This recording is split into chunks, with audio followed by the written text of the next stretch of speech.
जय हिंद। देखिए, आज हम समझेंगे जैव आवर्धन क्या है। देखिए, जैव आवर्धन एक व्यक्ति से दूसरे व्यक्ति में विषाक्त पदार्थों को पहुंच जाना जैव आवर्धन कहलाता है। जैसे जैसे कोई जीव एक विषाक्त पदार्थ खा जाता है, जहरीला पदार्थ, कोई पॉइजन खाता है, तो उसकी सांद्रता जो उसको ग्रहण कर रहा है उसमें ज्यादा उसकी सांद्रता बढ़ जाती है। यानी जिसे जैव आवर्धन कहते हैं। माने एक व्यक्ति से दूसरे व्यक्ति में जैसे जैसे जहरीला पदार्थ बढ़ता जाता है वैसे वैसे उसकी भी पीपीएम मात्रा बढ़ती जाती है।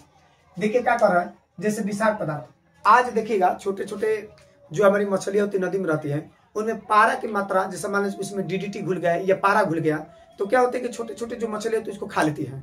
अब बहुत सारी छोटी छोटी मछली खा करके अब उस पूरे तालाब में दौड़ती रहती है। अब उस छोटी मछली को कोई बड़ी मछली खा गई, तो जो छोटी मछली के अंदर जो विषाक्त जो जहरीला पदार्थ घुला था, अब उसकी मात्रा उन छोटे छोटे मछलियों के चलते उन बड़ी मछली के अंदर चली गई।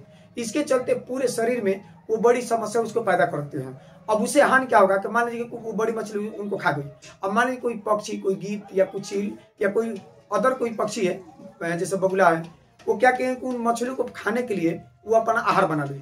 अब उसका जो विषाक्त जो पदार्थ उस मछली के अंदर गया था, अब वह विषाक्त पदार्थ उस पक्षी के अंदर चला जाता है। तो उसे हानि क्या होती है कि जब अंडा बनता है तो अंडा के जो खोल होता है, उसका कवर होता है, वो पतला हो जाता है और कमजोर हो जाता है, जिसके चलते उसके जो बेबी होते हैं, बच्चे होते हैं, उसमें जीवित नहीं रह पाते हैं और उसका अगला जो पीढ़ी वो नष्ट हो जाती है। इसके चलते बहुत समस्या पैदा हो रही है। तो देखिए, विषाक्त पदार्थ किस तरह से हम जैव आवर्धन को कम कर सकें, इस पर हम लोग को भी थोड़ा अपना सचेत रहना जरूरी है। देखिए, ये पारा क्या है।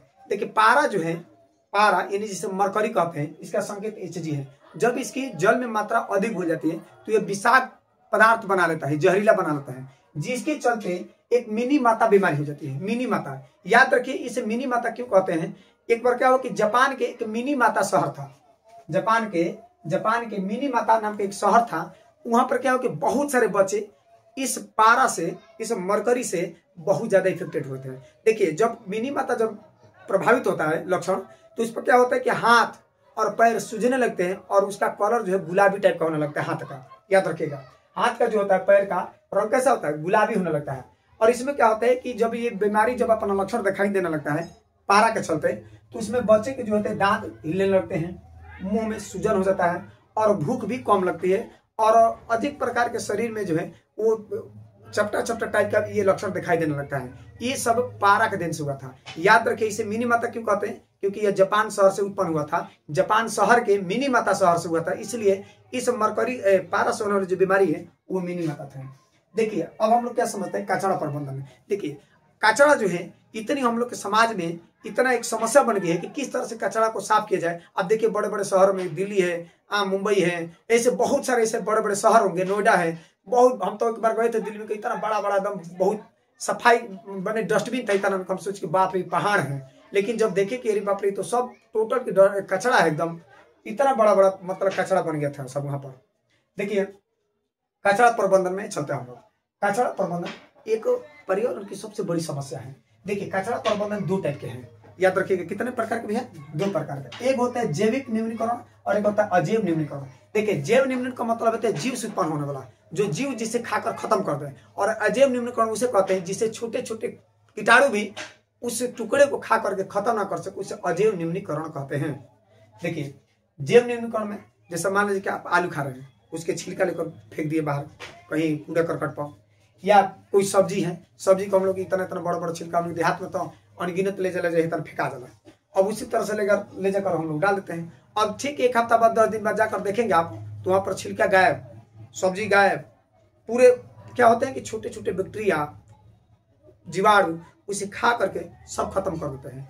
और ये क्या करते हैं कि थोड़ा ही कम मात्रा में ये प्रदूषित करता है, ये कम मात्रा में प्रदूषित करता है। क्योंकि इसे जैसे मान लीजिए सूती कपड़ा है, सूती कपड़ा जो हम पहन लगते हैं वो क्या होता है कि वो भी कपड़ा खत्म हो जाता है। उसको अगर मिट्टी के अंदर छोड़ दी जाए तो कुछ दिनों बाद, कुछ साल बाद वो पूरा सड़ गड़ के वो खत्म हो जाएगा। लेकिन सबसे बड़ी समस्या है अजैव न्यूनीकरण। याद रखिएगा, अजैव जिसमें जीव नहीं है, इसको कितना भी जीव खा लें ये कभी समाप्त हो ही नहीं सकता है। जैसे मान लीजिए कोई प्लास्टिक है, न जाने कितने हम लोग मिट्टी के अंदर जब खुदाई करते हैं तो प्लास्टिक निकलता रहता है, कितने कितने साल पहले के प्लास्टिक, रबर, कांच। देखिए, कांच जो है, शीशा, ये भी जो है कभी गलता नहीं है, सड़ता नहीं है। इसे छोटे छोटे कोई भी कीटाणु इस कांच को जो है छोटे छोटे खंडों में कभी नहीं तोड़ सकते हैं। अपमार्जक, डीडीटी, ये इतने प्रभावित करते हैं हमारे पूरे पर्यावरण को कि अनेक प्रकार की से बीमारी उत्पन्न हो सकती है। आप ही बताइए ना, ये जैव निम्नीकरण क्या है?